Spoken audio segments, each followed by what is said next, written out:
तो blood connective tissue की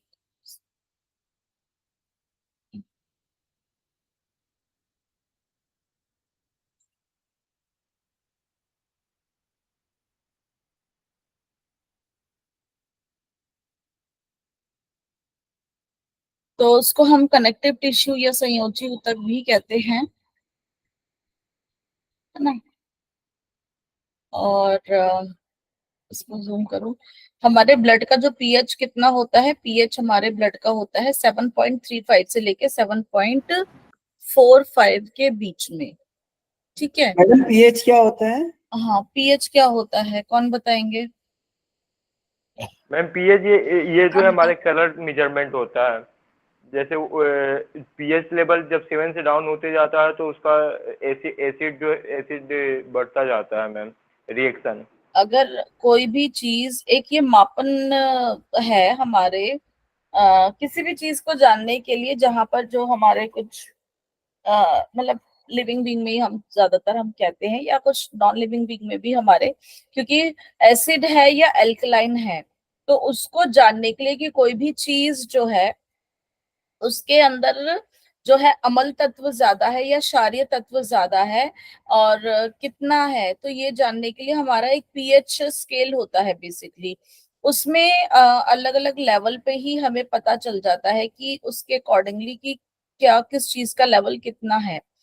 तो जो एक उसमें हमारा 14, मतलब 1 2 3 4 5 6 7 8 9 10 14 तक होता है। तो अगर उसमें शॉर्ट उसमें हम समझेंगे तो जो 7 पे जो होता है, जो बीच का 14 में जो बीच का 7 नंबर है, तो 7 नंबर हमारा न्यूट्रल होता है, ना तो वो ज्यादा वहां पर कोई ज्यादा बिल्कुल बैलेंस वाली बात है, वहां पे एसिड और एल्कलाइन बिल्कुल न्यूट्रल होते हैं हमारे। लेकिन अगर हम गिनती में कम की तरफ जाते हैं, 7 से जब नीचे की तरफ चलना शुरू करते हैं, तो हमारा वो एसिडिक की तरफ बढ़ना शुरू हो जाता है। और जितनी कम गिनती होगी उतना ही ज्यादा एसिड होगा। ठीक है। और एल्कलाइन हमारा जो है, अगर हम 7 की गिनती से ज्यादा जाते हैं, तो वहां पर जितना ज्यादा जाता जाएगा उतना ही अल्कलाइन हमारा ज्यादा होगा। तो हमारे शरीर के अंदर जो है एसिडिक है, अल्कलाइन है, ये रहने भी चाहिए। और कहाँ पर किस पार्ट पे कितना है, सबका अपना अलग अलग होता है। ठीक है। तो यहाँ पे ब्लड का पीएच हम जानते हैं कि ब्लड हमारा एसिडिक की तरफ है या एल्कलाइन की तरफ है। तो जो गिनती है वो क्या है, 7 से थोड़ी सी ज्यादा है। कितनी, 7.35 से लेके 7.45, तो 7 से ज्यादा है, तो ये हमारा क्या हो गया, क्षारीय होगा। उससे हल्का सा हमारा क्या रहता है, एल्कलाइन, क्षारीय। लेकिन जहां पर अगर हमारा ऑक्सीड कार्बन डाइऑक्साइड ज्यादा होता है, वहां पे हमारा कई बारी जो होता है ना, क्या ज्यादा होना शुरू हो जाता है, एसिडिक की तरफ भी हो जाता है। ठीक है ना। तो इसीलिए हम अपने शरीर में से कार्बन डाइऑक्साइड को मैक्सिमम टू मैक्सिमम बाहर निकाल देते हैं, क्योंकि ज्यादा देर वो रहती है तो हमारे उसमें एसिडिक होने के चांसेस ज्यादा भी हो जाते हैं। तो ब्लड में ज्यादा जो कार्बन डाइऑक्साइड की रहेगी तो वो अमल की तरफ हो सकता है, इसलिए हमारे यहाँ पर जो क्षारीय होता है ये कम रहता है। हाँ जी, बताइए। मैम कार्बन डाइऑक्साइड ज्यादा हुआ तो क्यों ज्यादा एसिड हो जाएगा? हाँ। इसके पीछे वजह? एसिडिक की तरफ होने के होते हैं, फिर वो कुछ हमारे केमिकल रिएक्शंस ऐसे होने शुरू हो जाते हैं ना, due to the presence of the carbon dioxide, वो एसिडिक प्रोडक्शन ज्यादा होना शुरू हो जाता है। ठीक है। इसलिए कार्बन डाइऑक्साइड ज्यादा, जब आप हम योग की बात करते हैं तो आप पूरक, रेचक, कुंभक की बात करते हो, तो हमारा एक्चुअल में कितना रेचक होना चाहिए, जो रेशो बताई गई है नॉर्मली, तो खैर हम कभी इतना ध्यान 1:2 1:2 एक्चुअली में पूरक और रेचक की 1:4:2 4 क्या है हमारा, कुंभक है मैम। कुंभक कुंभक। है ना। तो एक्सलेशन कितना होना चाहिए, डबल ऑफ द इनहलेशन। तो उससे क्या होता है कि हमारे बॉडी में ज्यादा से ज्यादा कार्बन डाइऑक्साइड बाहर की तरफ जाती है, क्योंकि जो थोड़ी बहुत हमारे शरीर के अंदर रह जाती है वो थोड़ा सा एसिडिक बनाने की तरफ रखती है। इसीलिए हम लोग जो है इस तरह से अपनी रेशो को करने का कोशिश करते हैं। ठीक है। अब जब सामान्यतः व्यक्ति के शरीर में कुल वजन का लगभग जो है 7 to 9% वेट जो होता है वो हमारे ब्लड का ही होता है। स्पेसिफिक ग्रेविटी जो उसकी 1.05 से लेकर 1.06 की होती है। मेल में हमारे 5 से 6 लीटर तक ब्लड होता है, फीमेल में थोड़ा सा कम होता है 4 से 5 लीटर का। ठीक है। अब जो इसमें है हमारे ब्लड बनता किससे है? ठीक है, ब्लड हमारे पिछली स्लाइड में देखा था हमने कुछ, अच्छा पिक्चर ही थी। ब्लड हमारा मिलके दो चीजों से मिलता है, एक हमारा जो होता है लिक्विड और एक होता है सॉलिड। ठीक है। तो जो इसमें हमारे रक्त क्या होते हैं, द्रव्य भाग और ठोस भाग। द्रव्य भाग जो हमारा लिक्विड होता है, जिसको हम प्लाज्मा भी कहते हैं। ठीक है, लिक्विड पार्ट जो ब्लड का होता है वो प्लाज्मा कहलाता है। याद होगा हमने सेल के बारे में पढ़ा था, बहुत चीजों के बारे में जब हम पढ़ रहे थे तो वहां पे आ रहा था। हमने जब सेल पढ़ा था, सेल की बाउंड्री पढ़ी थी हमने, वो थी हमारी प्लाज्मा मेम्ब्रेन या सेल मेम्ब्रेन। फिर हमने ये पढ़ा था कि सेल का खुद का लिक्विड होता है जहाँ पे उसके बहुत सारे उसके छोटे छोटे ऑर्गन्स रहते हैं। क्या था वो? साइटोप्लाज्म। ठीक है ना, मतलब वो लिक्विड था सेल के, वो सेल का था तो साइटोप्लाज्म था, है ना। फिर न्यूक्लियस था, याद है आपको? ऐसे ही यस हमने मैम। कई कई जगह पे पढ़ा था सार्कोप्लाज्म, मसल में भी हमारा सार्कोप्लाज्म भी नाम आया था। प्लाज्मा बेसिकली हम क्या होता है, लिक्विड पार्ट। ठीक है ना, तो ब्लड के लिक्विड पार्ट को हम प्लाज्मा कहते हैं। और ये जो होता है टोटल रेशो में से 55% जो होता है वो ब्लड के अंदर प्लाज्मा का होता है, और बाकी 45% ठोस चीजों का होता है। अब वो ठोस चीजें क्या होती हैं? वो ठोस चीजें जो होती हैं ब्लड के सेल्स होते हैं। ठीक है। कितने प्रकार के ब्लड के सेल्स होते हैं? एक लाल रक्त कोशिकाएं होती है, एक श्वेत रक्त कोशिकाएं होती हैं, और तीसरी हमारी प्लेटलेट्स होती हैं। ठीक है, ये मुख्य रूप से हमारे जो होते हैं सेल्स होते हैं। इस पिक्चर में हम देखते हैं, ये है पीले से रंग का जो आपको दिख रहा हो प्लाज्मा है, और 1% आप यहाँ पर देख रहे हो वो हमारी प्लेटलेट है, और WBC है, और ये पूरा हमारा रेड बीसी 44% है। ओके, आगे चलें। अब प्लाज्मा के बारे में करते हैं। जो प्लाज्मा जो होता है इसका रंग कैसा होता है? येलो। येलो नहीं होता, स्ट्रॉ कलर होता है। स्ट्रॉ कलर आप किसे कहते हैं? स्ट्रॉ कलर समझते हैं? Pale yellow ma'am. Straw, straw. कोई और एग्जांपल दीजिए ना मैम। आपसे ही पूछ रही हूँ, बताइए। मैम कोई मैडम और पीला रंग एग्जांपल लिखा है, दीजिए मैम। स्ट्रॉ किसे कहते पीला हैं? रंग लिखा है स्ट्रॉ आपने। मैं बोल तो रही हूँ, स्ट्रॉ, स्ट्रॉ। स्ट्रॉ क्या स्ट्रॉ होता है? यानी ट्रांसपेरेंट मैम, ट्रांसपेरेंट रहता है वो। स्ट्रॉ। स्ट्रॉ तो अभी स्ट्रॉ। स्ट्रॉ किसे कहते हो? मामा स्ट्रॉ एक नॉर्मल पाइप जो जो रहता है भूसा जिससे होता है, भूसा होता है। जब आपने कभी खेत खलिहानों में देखा होगा, जो सूखी सूखी सी वो जो घास, जो स्ट्रॉ होते हैं, वो स्ट्रॉ होता है भैया। ये प्लास्टिक वाले कोका कोला पीने वाला स्ट्रॉ मत समझो, वो स्ट्रॉ होता वही है। समझे।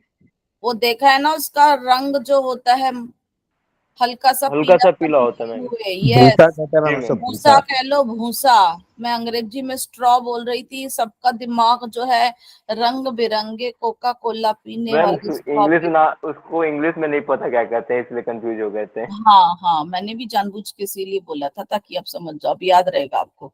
स्ट्रॉ कलर, ठीक है। यूजुअली क्योंकि आप कई बुक्स में पढ़ोगे तो वही चीज आएगी, तो यू शुड नो। ठीक है, तो ये स्ट्रॉ कलर का होता है।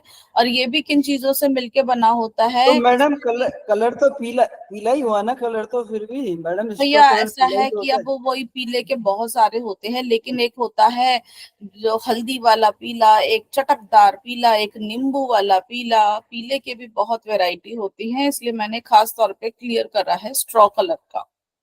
ठीक है, पिक्चर्स में यहाँ पे उन्होंने अपने तरफ से रंग लिया है, लेकिन स्ट्रॉ कलर जो होता है कि जो उस भूसे का जो भूसा सा जो रंग होता है, that is a straw colour. वो ही, नींबू वाला पीला नहीं, हल्दी वाला पीला नहीं, सूरज वाला पीला नहीं। ठीक है ना, तो वो क्लियर कर दिया आपको। अब आप पीला कर लीजिए, और पीले में भी कौन सा है इसलिए आपको बताया है, वो इतना चटकता पीला नहीं होता है इसमें। Thank you ma'am. तो अब जो हमारा प्लाज्मा होता है ये किन चीजों से मिलके बना है? इसमें 90% हमारा पानी ही होता है। और बाकी जो चीजें होती हैं 7% कुछ प्रोटीन के से बनी हुई चीजें होती हैं, जो कि होती है एल्ब्यूमिन, फाइब्रोनेजिन, ग्लोबुलिन वगैरह। और जो हमारा 3% होता है वो हमारे इलेक्ट्रोलाइट से होते हैं। इलेक्ट्रोलाइट्स जैसे अमीनो एसिड, ग्लूकोज, ठीक है, ये सारे हमारे ऑर्गेनिक और इनऑर्गेनिक कंपाउंड्स, इन सब से ये हमारा बना हुआ होता है। और इसमें हमारे जो कुछ गैसेस भी घुली हुई होती हैं, ठीक है। ज्यादातर तो हमारे जो है सेल उठाते हैं, लेकिन इसके अंदर भी हमारे कुछ जो है गैसेस घुली हुई होती हैं। ये है हमारा प्लाज्मा।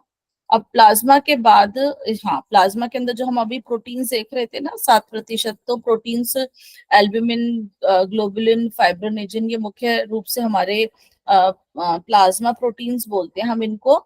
और 7% हमारा एल्ब्यूमिन होता है, 4% फाइब्रोनोजिन होते हैं, और 35% ग्लोबुलिन, और 1% अन्य प्रकार के होते हैं, ये देख रहे होंगे, ठीक है। और एल्ब्यूमिन जो होता है बेसिकली 60% इसका है ही जो। और इसका काम क्या होता है कि ये हमारे ब्लड के अंदर जो हमारा जो प्रेशर जो होता है उसको बनाए हुए रखता है, जिसकी वजह से प्लाज्मा का जल जो है रक्त में ही रुका रहता है। नहीं तो पानी बह बह के एक दूसरे से वो बाहर निकल जाएगा या वो रहेगा। इसके अंदर जो ब्लड की जो क्वांटिटी है वो मेंटेन रहती है, प्रोटीन, इस प्रोटीन की वजह से। तो जो अगर किसी बीमारी में जो है रक्त से पानी निकलकर आसपास के जो सेल्स होते हैं फिर वहां से निकल के क्या निकल जाते हैं, तो सूजन हो जाती है। तो एल्ब्यूमिन का काम होता है कि उसको मेंटेन करके रखता है, प्रेशर को मेंटेन करके रखता है, और पानी उसके अंदर ही रहता है, ऐसा नहीं कि बाहर की तरफ निकलने लग जाता है। फिर फाइब्रोनेजिन जो होते हैं ये हमारे ब्लड को क्लॉट करने में मदद करते हैं, ब्लड रक्त का थक्का जमाने में मदद करते हैं। और उसके बाद जो होते हैं हमारे ग्लोबुलिन होते हैं, ठीक है ना। तो ये हमारे प्लाज्मा प्रोटीन्स होते हैं, बहुत जरूरी होते हैं। ग्लोबुलिन जो हमारे होते हैं वो 35% होते हैं। इनको भी हम 3 कैटेगरीज में हम समझते हैं, ठीक है। इस पिक्चर में आप देख ही रहे हो ना, ठीक है। अल्फा ग्लोबुलिन, बीटा ग्लोबुलिन और गामा ग्लोबुलिन। तो अल्फा और बीटा जो होते हैं ये हमारे फैट में जो है वो घुल जाते हैं। अल्फा और बीटा ग्लोबुलिन्स फैट में घुलने की से जो हमारे विटामिन्स होते हैं, जो फैट सॉल्युबल विटामिन्स होते हैं, वो इनके साथ इजीली डिसॉल्व हो जाते हैं ब्लड में। और जहां पे फिर उनकी जरूरत होती है वो एक जगह से दूसरी जगह को इजीली पहुंच जाते हैं। गामा ग्लोबुलिन जो होते हैं वो हमारे इम्यूनोग्लोबुलिन, वो हमारे इम्यूनिटी के उसमें ज्यादा रोल प्ले करते हैं। वो एंटीबॉडीज के रूप में, बेसिकली वही इम्यूनिटी के रूप में काम करते हैं। तो कुछ बीमारियां होती हैं जैसे कि खसरा है, टेटनस है, पोलियो है, वो उनमें हमारे को बीमारियों में जो है एंटीबॉडीज जो है डेवलप करते हैं, और ताकि जो है हम उस बीमारी से बचें। तो यहाँ पर भी इनका जो है रोल होता है। ओके, ये थे हमारे प्लाज्मा की बातें। कोई एक बीमारी आपने देखी है कि जिसमें अ, हमारा ब्लड से प्लाज्मा को अलग करा जाता था? ध्यान है? फिर प्लाज्मा चढ़ाया भी जाता है, कुछ ऐसी बीमारियां थी, याद है? No ma'am. किसी को नहीं याद? कोविड में ब्लड कैंसर, हाँ, कॉमनली बीमारी उसमें ब्लड कैंसर वगैरह में तो हो सकता है, जरूरी नहीं है ब्लड कैंसर के उसमें, ठीक है। चलो अब आगे देखते हैं, सेल्स की बात करते हैं। तो सेल जो होते हैं ब्लड के अंदर 3 प्रकार के सेल्स होते हैं। एक होते हैं रेड ब्लड सेल्स, जिनको हम लाल रक्त कोशिका बोलते हैं, और उनका नाम होता है एरिथ्रोसाइट। क्या नाम होता है? एरिथ्रोसाइट। और हमारे जो होते हैं दूसरे हमारे वाइट ब्लड सेल्स होते हैं, जिनको हम कहते हैं सफेद रक्त कोशिकाएं। ये वाला सफेद रक्त कोशिकाएं, इनका नाम होता है ल्यूकोसाइट। क्या नाम होता है? ल्यूकोसाइट। ये भी, ये कई कई तरह के होते हैं, ये टाइप्स में होते हैं। लाल रक्त कोशिका एक ही तरह के होते हैं, लेकिन ये विभिन्न प्रकार के होते हैं। तीसरा जो होता है हमारा वो प्लेटलेट्स है। इनको हम जो बोलते हैं थ्रोम्बोसाइट्स। क्या बोलते हैं? थ्रोम्बोसाइट्स। ठीक है, ये इस तरह से आपको दिख रहे हैं। ये इनका क्या काम होता है, खून को जमाने में मदद करते हैं। अभी खून को जमाने में एक हमारा प्रोटीन भी काम कर रहा था, प्लाज्मा प्रोटीन, कौन सा था? Gamma, no fibrinogen, fibrinogen, yes. Immuno वो हमारे एल्ब्यूमिन थे, ग्लोबुलिन थे, और इम्यूनो हमारे ये फाइब्रोनोजन थे। ठीक है, चलो। रेड ब्लड सेल्स का क्या काम है? ये ऑक्सीजन को और कार्बन डाइऑक्साइड को लेने ले जाने का काम करते हैं। ठीक है, एक हाथ ले एक हाथ दे। ये खून का थक्का जमाने में मदद करते हैं, प्लेटलेट्स। डब्ल्यूबीसी का क्या काम है? Immunity, fighters. बीमारी से लड़ने का काम करते हैं। ठीक है, अगर कहीं पे कोई बीमारी हो रही होती है, ये उसको जो है वहां पे जाके उससे लड़ते हैं और शरीर से भगाने का काम करते हैं। Okay, clear? तो डब्ल्यूबीसी कितने तरह के, एक न्यूट्रोफिल होता है, एक इजिनोफिल है, बेसोफिल है, लिम्फोसाइट्स है और मोनोसाइट्स है। अगर पिक्चर में आप देखोगे, 3 एक जैसे लग रहे हैं, 2 एक जैसे लग रहे हैं, कुछ कुछ लग रहा है ना। इजिनोफिल, न्यूट्रोफिल, बेसोफिल, कुछ कुछ एक जैसे हैं, ये भी अलग अलग ही हालांकि, और 2 एक ही कैटेगरी के, लिम्फोसाइट और मोनोसाइट। अब आगे पढ़ते हैं इनके बारे में और हम डिटेल में कि ये सब क्या क्या है। अब ब्लड जो है हमारे 3 तरह के हमने देखे। आरबीसी, सबकी अपनी जिंदगी है, कुछ दिन की जिंदगानी, फिर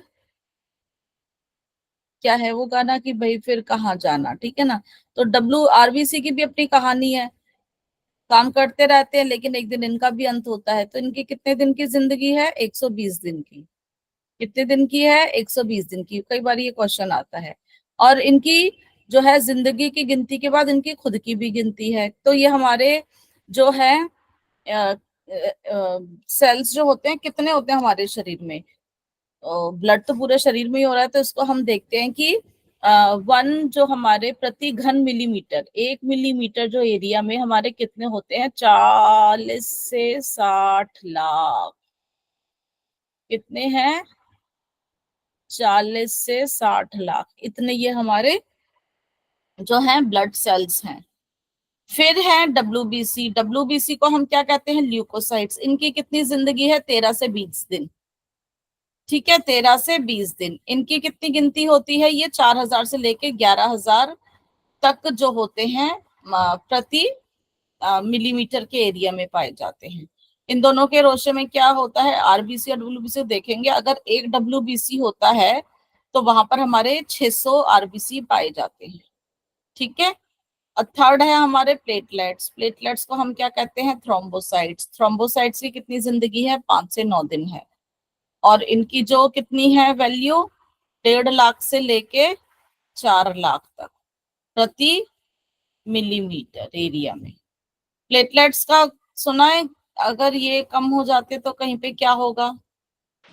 डेंगू वगैरह होता है ना मैम, डेंगू के लिए ये बोला जाता है ना ज्यादातर। खून बहता रहता है मैडम, खून नहीं रुकता है। यस, खून बहता रहता है, वेरी गुड। ये तो पता है बीमारी में होता है, पर मैंने ये पूछा कि इनके कम होने से क्या होगा, क्योंकि ये खून को जमाने में काम करते हैं। अगर ये कम होंगे तो हमारा खून बहता रहेगा। डेंगू की बीमारी में होता है, ये तो आपने सही बताया। तो उसमें क्या होता है कि उनको जब बुखार उखार होता है, ये प्लेटलेट कम होने जो हो जाते हैं, तो उसकी वजह से उनका जो है जो खून बहना भी शुरू हो जाता है।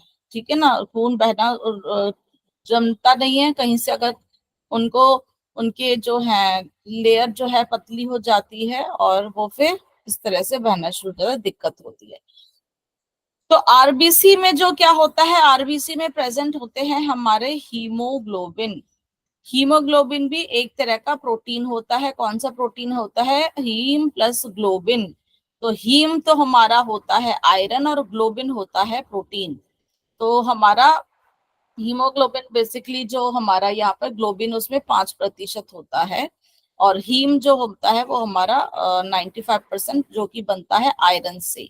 ठीक है, तो इसीलिए आयरन बहुत जरूरी होता है हमारे ब्लड के लिए, क्योंकि हीमोग्लोबिन ही ऑक्सीजन के साथ जुड़ता है, ऑक्सी हीमोग्लोबिन बनता है, ऑक्सीजन और किसी के साथ नहीं जुड़ जाता। वो जुड़ता है और फिर हमारे बाकी बॉडी में ऑक्सीजन दिया जाता है। क्लियर है?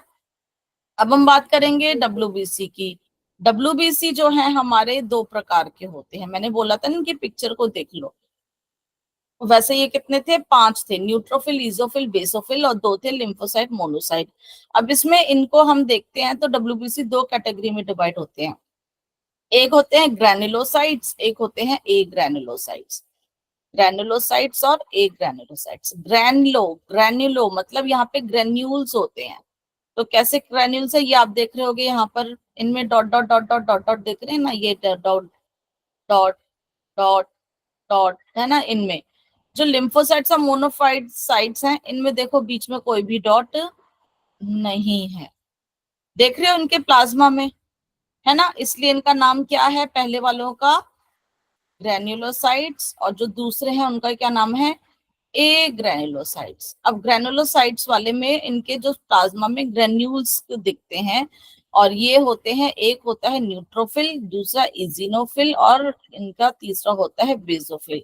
इनके सेल जो में जो न्यूक्लियस होता है वो सिंगल न्यूक्लियस नहीं होता, वो देखो उनके 2-3 होते हैं, देख रहे हो। पहले वाले में 3 उसके लोब्स दिख रहे हैं, दूसरे में 2 हैं, उसके तीसरे में भी हैं। तो इसमें जो न्यूक्लियस, और जरूरी नहीं कि सेंटर पे हो, कहीं पे भी हो सकता है, और न्यूक्लियस उनके छोटे छोटे होते हैं कंपैरेटिवली टू सेल। लेकिन जो लिम्फोसाइट और मोनोसाइट्स में एक तो ग्रेन्यूल्स प्रेजेंट नहीं होते, और उनके सेल जो होते हैं वो बड़े होते हैं। देखो मैक्सिमम एरिया जो उनके लिम्फोसाइट में न्यूक्लियस ने घेर रखा है। अब इनके काम से ही इनकी अलग अलग पहचान होती है। जो न्यूट्रोफिल होता है उसका काम होता है कि अगर कोई बैक्टीरिया आता है, उसको घुसता है, तो क्या करता है? वो उसको खा जाता है। ठीक है, इसलिए एक मिनट, ये क्या करता है? ये बीमारी से हमारे शरीर को कैसे बचाता है? ये बैक्टीरिया को खा जाता है। क्या करता है? फैगोसाइटोसिस, उसको खा जाता है। दूसरे में क्या है कि अगर कोई भी आपके शरीर के अंदर पैरासाइट घुस जाता है, पैरासाइट कई तरह के होते हैं, जैसे कि कीड़े आपके पेट में घुस गए, या मच्छर ने जो होता है प्लाज्मोडियम पैरासाइट वो आपके लिए डाल दिया, आपको होता है। तो ये पैरासाइट इन्फेक्शन से लड़ने का काम करते हैं इजिनोफिल। ठीक है। दूसरा, अगर कोई बैक्टीरिया वगैरह घुस जाता है और उसको लगता है, तो ये क्या करते हैं? ये इन्फ्लेमेटरी और एलर्जिक रिएक्शन शुरू कर देते हैं बेसोफिल। ये क्या करते हैं? जैसे आपको छींक आएगी, है ना, वो उस बैक्टीरिया को बाहर निकाल देगा, बॉडी का टेम्परेचर बढ़ा देगा, बुखार हो जाएगा। बुखार बढ़ने से क्या होता है? टेम्परेचर बढ़ता है तो बैक्टीरिया जो होते हैं वो डिवाइड नहीं हो पाते हैं, वो ज्यादा जो है ग्रो नहीं कर पाते, उनके लिए वो सिचुएशन ठीक नहीं होती है। ठीक है ना। अब एक ग्रैनुलोसाइट्स 2 होते हैं, एक लिम्फोसाइट होता है, एक मोनोसाइट होता है। मोनोसाइट का भी काम क्या है? जो भी वायरस, बैक्टीरिया, फंजाई घुस जाता है, ये उससे लड़ता है।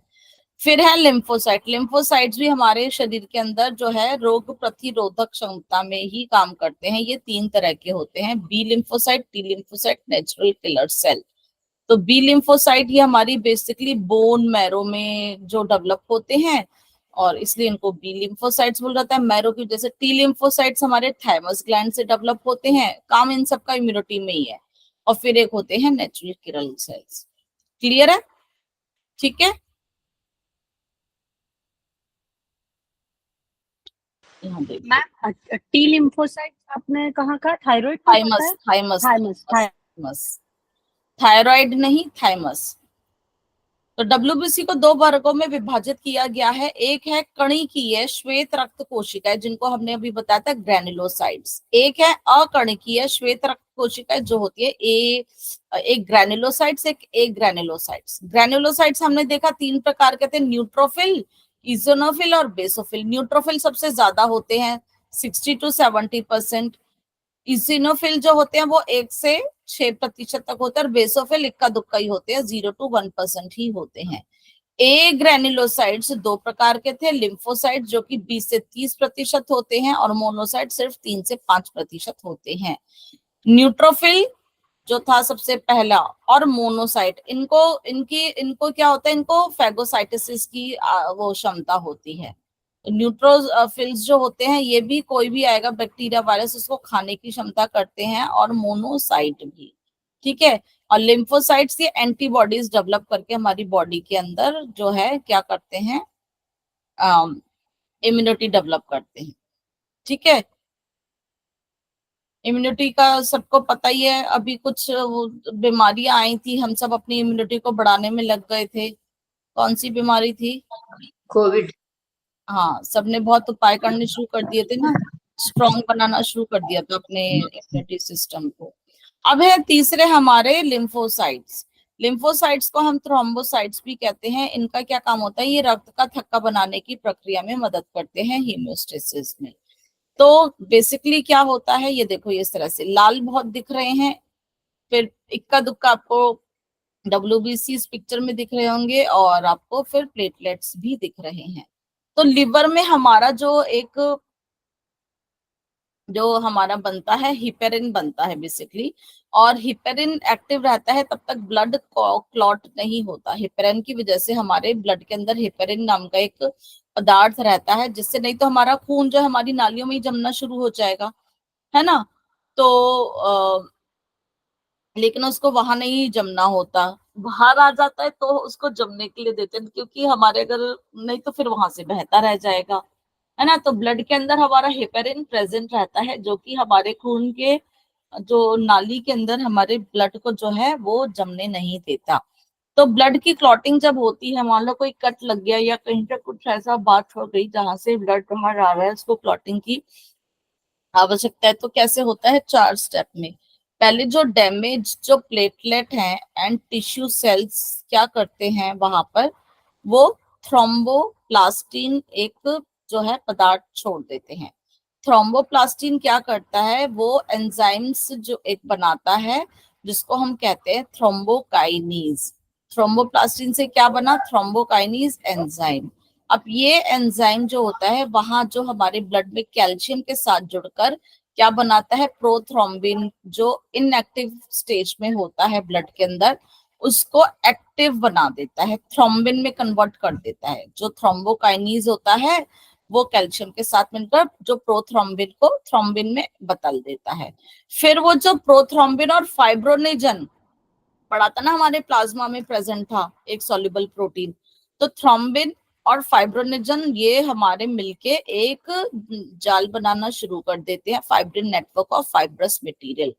तो ये जो फाइब्रिन जो फाइबर्स का होता है, तो ये फाइब्रिन जो सेल टूटे फूटे होते हैं वहां पे, जैसे RBC वगैरह होते हैं, ये मिलके वहां पे थक्का जमा देते हैं, इसलिए वो थोड़ा सा गहरा रंग होता है, कलर जो उसका स्लम बनाती है, जैसे कि रक्त का जो है थक्का आपका बन जाता है। ठीक है, यस मैम।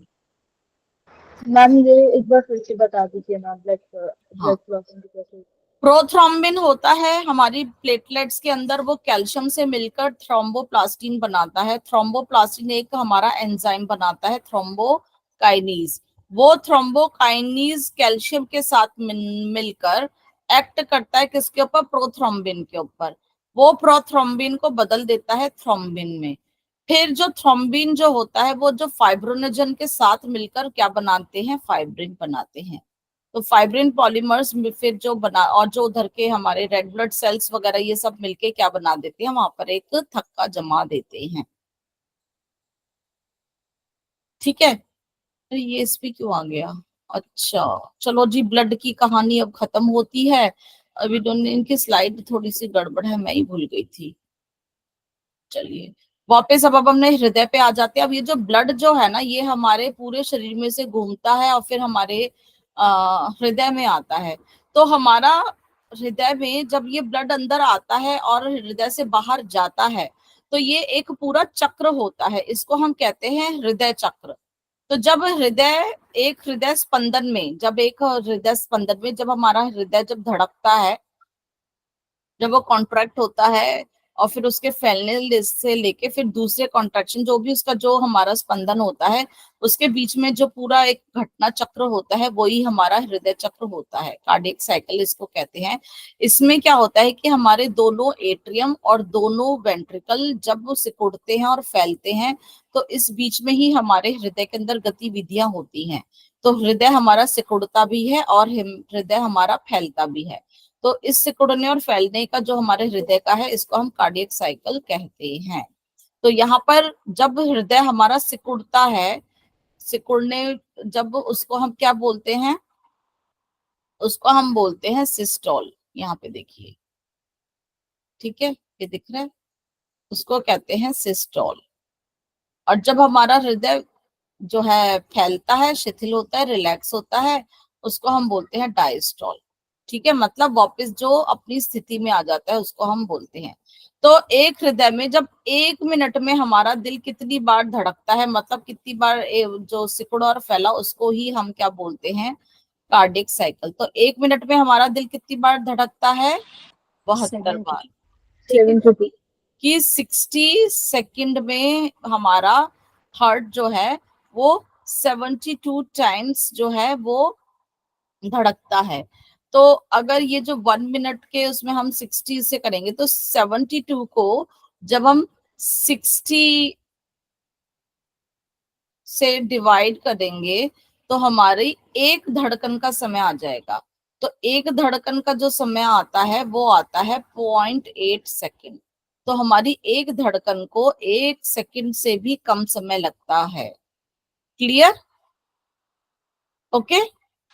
तो यस अब हम मैम। देखते हैं कि जो हमारा ब्लड जो आता है वो कैसे कैसे आता है और कहाँ कहाँ वो होता है। मैं दिखा देती हूँ।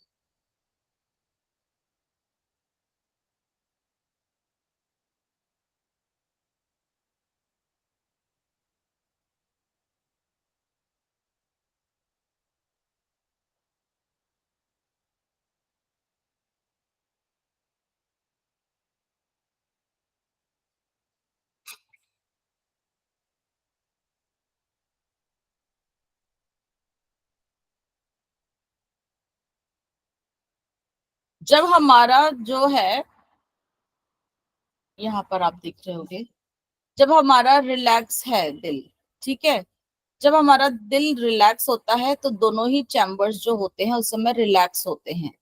तो हमारे पहले वाले जो है ऊपर के, उसमें देखोगे ब्लड आ रहा है, ठीक है, अपर बॉडी से, और वो पल्मोनरी वॉल्व तो बंद होते हैं और हमारा एट्रियम में ब्लड आता है। ब्लड जब इसमें आता है, भर जाता है, तो हमारे ये वॉल्व्स खुल जाते हैं। फिर क्या होता है, ये नीचे वाला भी जो है रिलैक्स होता है, तो वो हमारा ऊपर वाला, अभी दोनों ऊपर जो है ओपन है, नीचे वाला भी थोड़ा सा ओपन ही होता है, ऊपर से ब्लड वो नीचे जाता है, ठीक है ना। तो उसके बाद फिर हमारा ऊपर वाला जो है सिकुड़ना शुरू हो जाता है, चैम्बर कॉन्ट्रैक्ट होता है, और ये नीचे वाला और पूरा जो है फैलना शुरू हो जाता है। ये देखोगे इसमें, ठीक है, यहाँ पर अभी दोनों जो रिलैक्स कर रहे हैं। फिर क्या होता है कि ऊपर वाला जो चैम्बर है सिकुड़ता है जब हमारा एट्रियल सिस्टोल होता है। जब वो सिकुड़ता है, इसके अंदर सारा पूरा ही जो है ब्लड नीचे जो है चला जाता है। ओके, जब वो नीचे चला जाता है, फिर उसके बाद जो है हमारा वेंट्रिकल जो होते हैं वो सिकुड़ते हैं। उनके सिकुड़ने से ब्लड जो है वो फिर हार्ट से बाहर की तरफ निकलता है। ये देखो, तो ये होती है। तो इसमें 3 फेज होते हैं। एक में जब होता है कि पूरा दिल हमारा रिलैक्स हो रहा है, एक में हमारे जो है एट्रियम सिकुड़ रहे हैं, और एक में हमारे वेंट्रिकल सिकुड़ रहे हैं। तो ये पूरा हमारा साइकिल होता है। अब किसको कितना समय लगता है ये हम देखते हैं।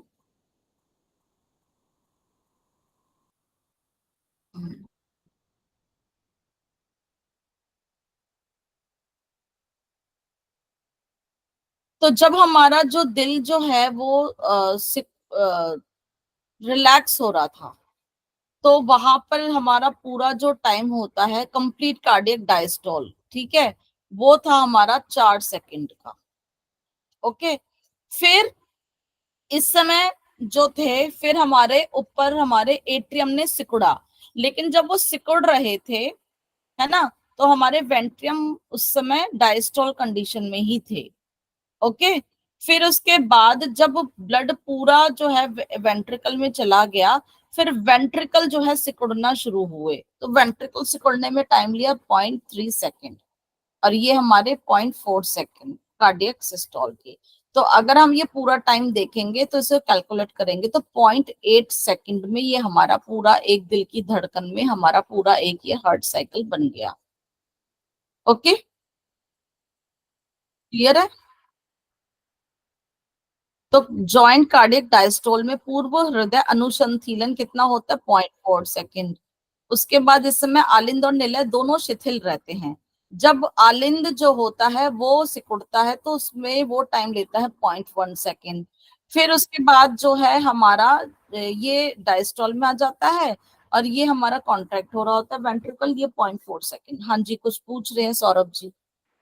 मैम ये जो हमारा हृदय जो रेस्ट करता है, तो क्या ये मतलब ब्लड जब लंग से आ रहा होता है हमारे हृदय के पास, उस समय ये रेस्ट करता है, या जो है लेफ्ट आर्टियम में आने के बाद, लेफ्ट आर्टियम और वेंट्रिकल के बीच में? ये मैं पूछ ब्लड रहा आ था। रहा होता है ना उसमें, देखो ये पिक्चर देखी थी, ब्लड आ रहा होता है जब रेस्ट कर रहा है।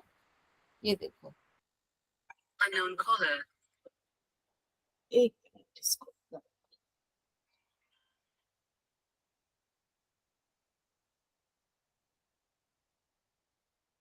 हाँ जी,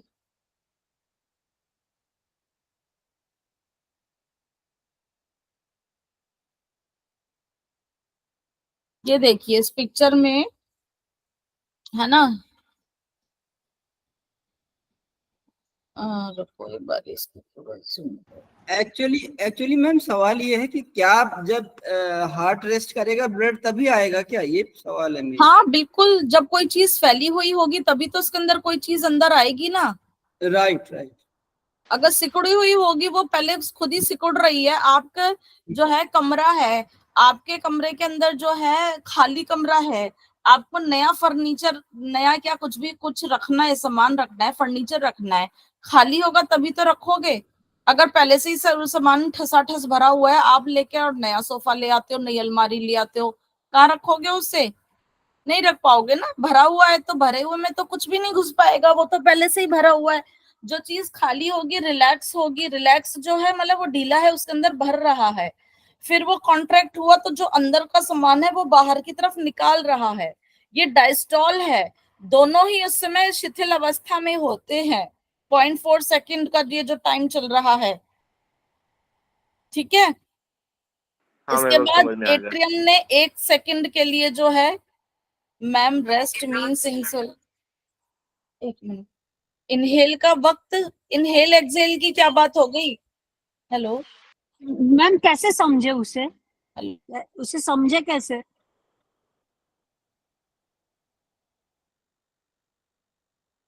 आप इनहेलेशन एक्सहेलेशन की बात मत करिए प्लीज। ये ओके मैम। ब्लड की बात हो रही है, श्वास की बात अलग थी। श्वास आप ले रहे हो, दिल अपनी जगह धड़क रहा है, दिल तो बेचारा 1 सेकंड में 1 से भी कम धड़क लिया।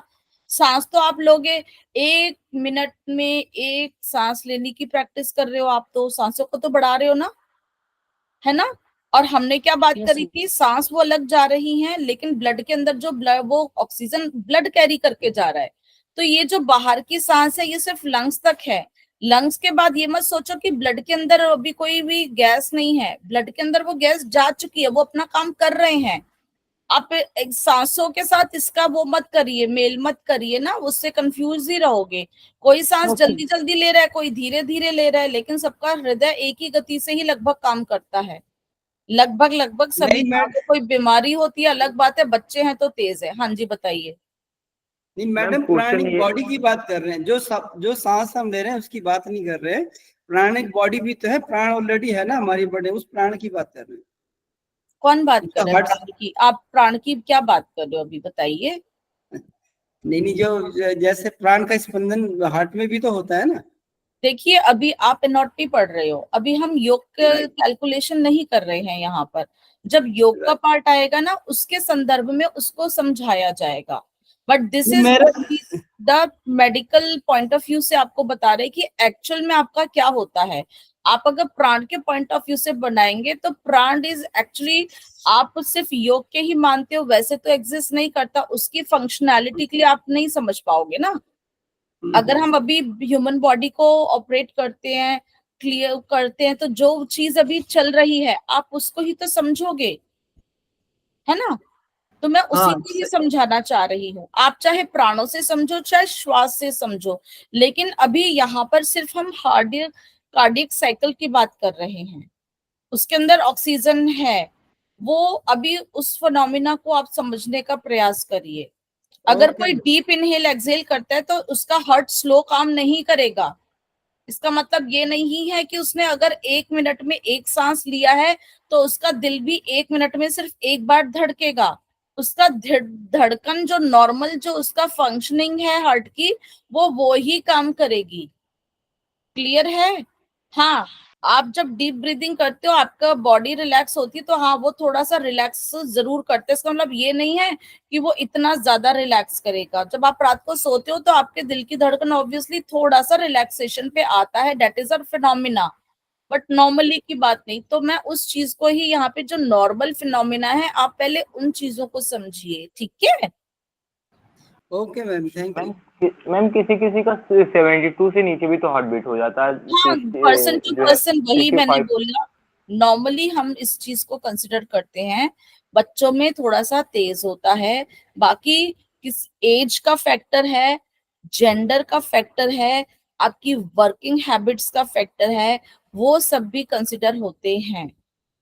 सबको हम एक ही उसमें नहीं करते हैं, लेकिन जो जनरल हम एक फिनोमिना है हम उसको ही समझते हैं। उसी को ही कंसिडर लेके आपको पता चलेगा कि क्या है। मेल का जैसे ब्लड का वॉल्यूम ज्यादा है, फीमेल का कम है।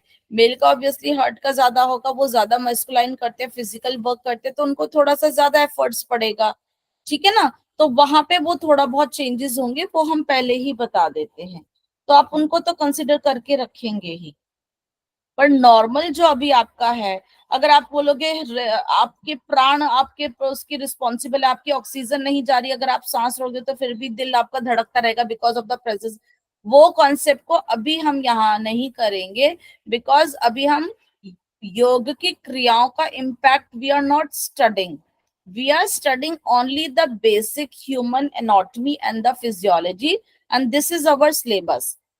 हाँ, अगर आप जब योग का क्या इम्पैक्ट आता है वो that is a different matter, अब हम उसको अलग जो है उसमें समझेंगे। क्लियर है सबको? यस मैम, अभी क्लियर हो गया मैम। क्योंकि आप कितनी सांस दिन में ले रहे हो, कितनी एक सेकंड में ले रहे हो, उसको करे। कोई जल्दी लेगा फिर कोई स्लो लेगा, इसका मतलब भी थोड़ा सा इम्पैक्ट पड़ेगा, but it will not change the कि आपके उस पे, ठीक है? तो जब हमारे ब्लड अंदर जो फिलअप हो रहा होता है उसमें आपका यहाँ पे रिलैक्स होता है, तो फिलअप होने के बाद ये देखो डायस्टॉल, ठीक है? इसके बाद जो है आपका श्रिंक होगा ऊपर का चैम्बर, उसके अंदर से वो पूरा इस ब्लड को जो है नीचे की तरफ पूरा पुश ऑफ कर देगा। तो वो जो श्रिंक का जो टाइम होता है एट्रियल सिस्टोल, हम उसको देखेंगे, वो 0.1 सेकेंड ही होता है बस।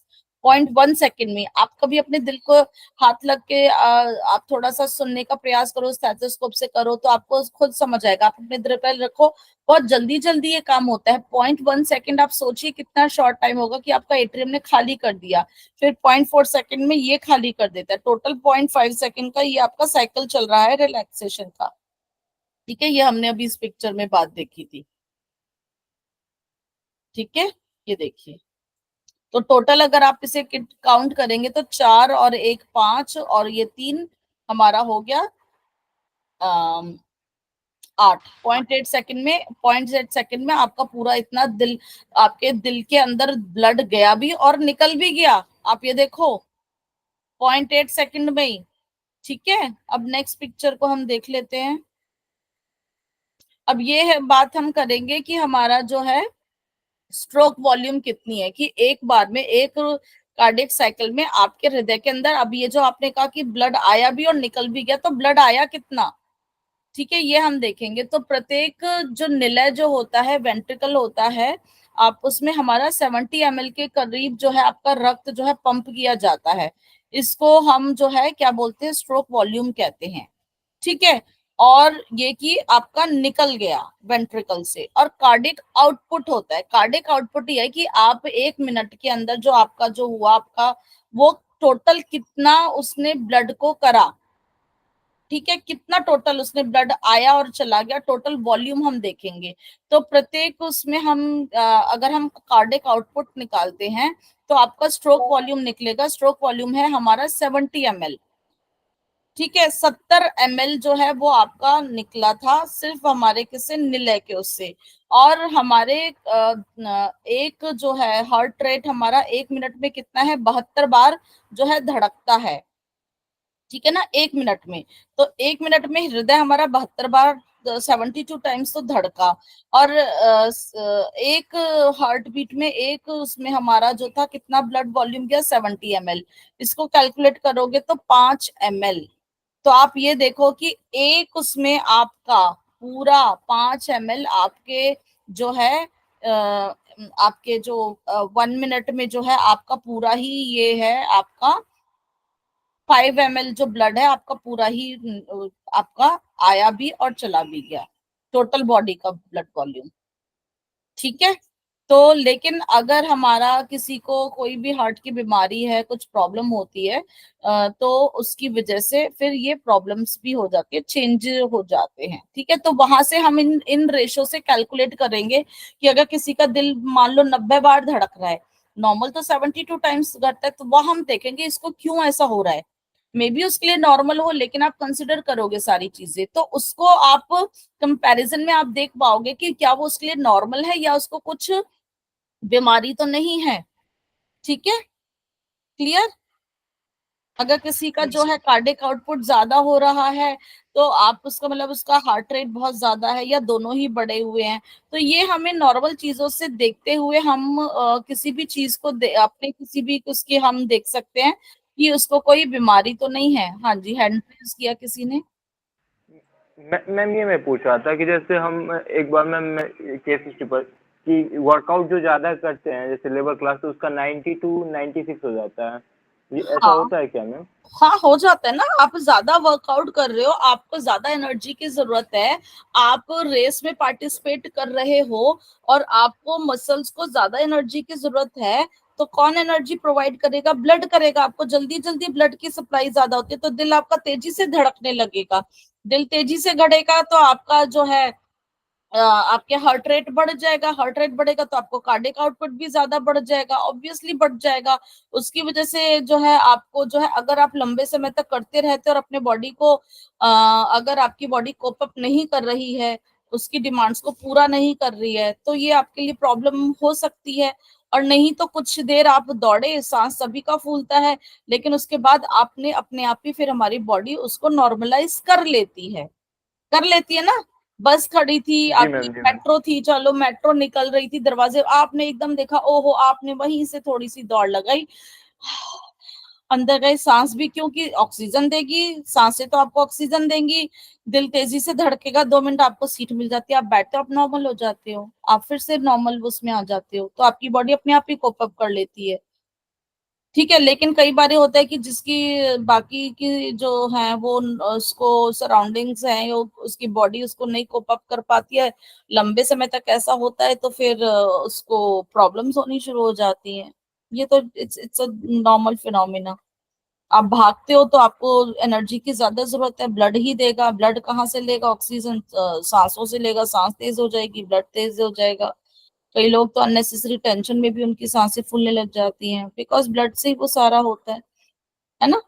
कुछ लोग टेंशन लेंगे, भाग दौड़ नहीं कर रहे, लेकिन सोच लिया यार मेरे ना दिल को ना बड़ी घबराहट हो रही है यार, मुझे बहुत टेंशन हो रही है, कल पेपर में क्या होगा, मैंने कुछ नहीं पढ़ा, ओहो क्या है यार, तू मेरा ना देखियो, अरे यार तेरा दिल तो बहुत तेज से धड़क रहा है, यार मुझे बहुत टेंशन हो रही है। उसने ऐसा कुछ नहीं किया।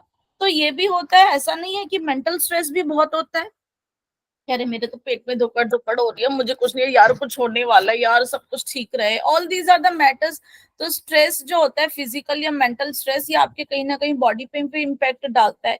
हो जाते हैं लोगों को साइलेंट किलर की तरह ही हम मानते हैं। जो ब्लड प्रेशर आपका बढ़ जाता है तो वो आपके हार्ट के ऊपर भी तो इफेक्ट कर रहा है ना।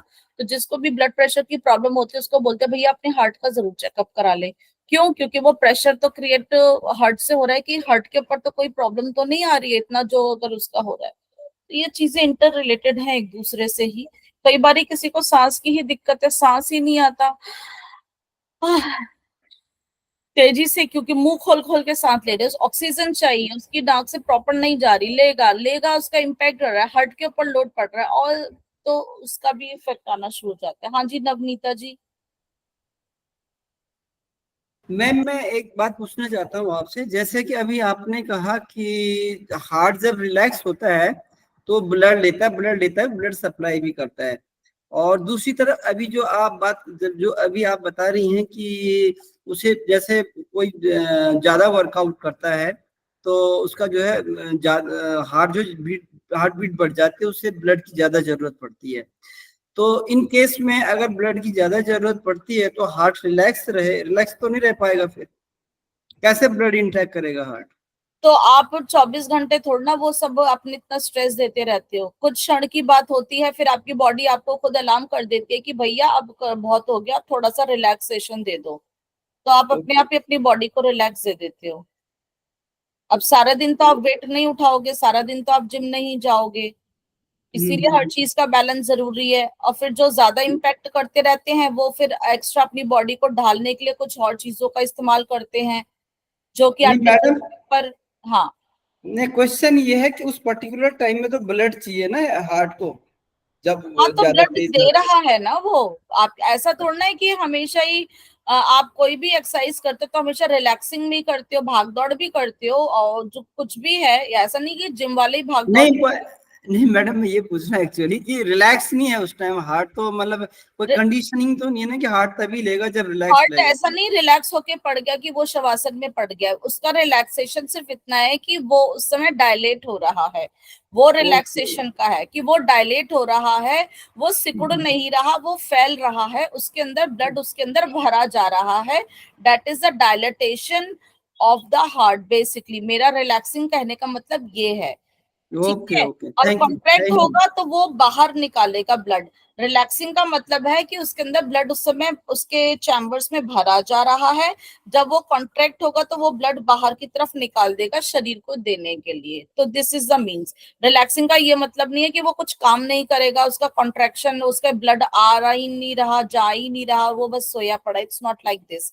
रिलैक्सेशन से मतलब ये था कि दैट इज डायलेटेशन। ठीक है। चलिए ब्लड प्रेशर की बात कर लेते हैं। तो रक्तचाप में क्या होता है कि जो ब्लड हमारा वेसल्स में जो घूम रहा है, तो वो जो ब्लड होता है वो आर्टरीज या वेन्स के ऊपर भी एक प्रेशर क्रिएट करता है, ब्लड वेसल्स के ऊपर भी प्रेशर क्रिएट करता है। तो जो हमारा ब्लड जो है अपने आर्टरीज के ऊपर जो प्रेशर क्रिएट करता है उसको हम आर्टीरियल ब्लड प्रेशर या धमनीय रक्तचाप कहते हैं।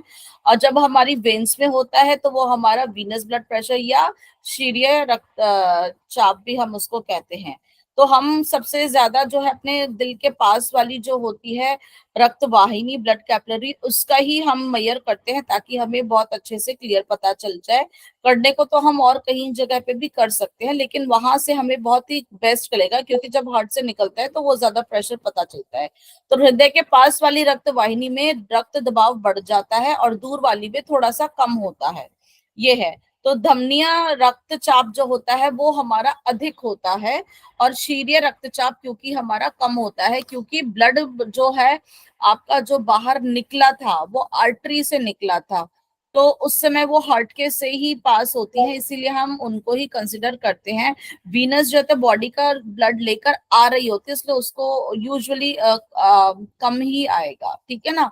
और दो तरह के हमारे रक्तचाप होते हैं, एक जब हार्ट हमारा दिल सिकुड़ता है और एक हमारा जब फैलता है। दोनों ही कंडीशन में जब जो ब्लड होता है उसके ऊपर एक प्रेशर ही क्रिएट होता है, तो वो दोनों ही जो हमारा दिल जब धड़कता है हम उन दोनों को ही कंसिडर करते हैं।